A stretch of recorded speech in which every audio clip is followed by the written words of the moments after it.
সুবহানাল্লাহ, আলহামদুলিল্লাহ, লা ইলাহা ইল্লাল্লাহ, আল্লাহু আকবার। এই বাক্যগুলো দেখবেন ঘুরে ফিরে নবী করিম সাল্লাল্লাহু আলাইহি ওয়াসাল্লাম সারাদিন পড়তেন। ৫ ওয়াক্ত নামাজের পরে ৩৩ বার ৩৩ বার দেখবেন। আবার দেখবেন সকাল সন্ধ্যায় সুবহানাল্লাহি ওয়া বিহামদিহি ১০০ বার, সুবহানাল্লাহি ওয়া আলহামদুলিল্লাহি আল্লাহু আকবার ১০০ বার।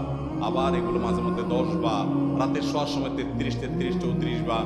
বিভিন্ন সময় দেখবেন ঘুরে ফিরে এই সুবহানাল্লাহ, আলহামদুলিল্লাহ, লা ইলাহা ইল্লাল্লাহ, আল্লাহু আকবার, এগুলো একটা মিজানের পাল্লাকে পরিপূর্ণ করে দেয়। কোনটা আসমান এবং জমিনের মধ্যবর্তী জায়গায় সওয়াব দিয়ে পরিপূর্ণ করে দেয়।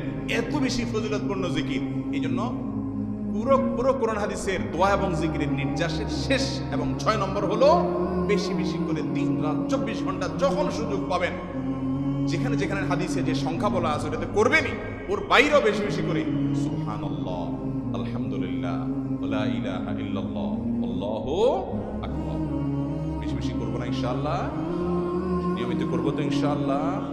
আল্লাহ আমাকে আপনাকে আমাদের সবাইকে আমল করার তৌফিক দান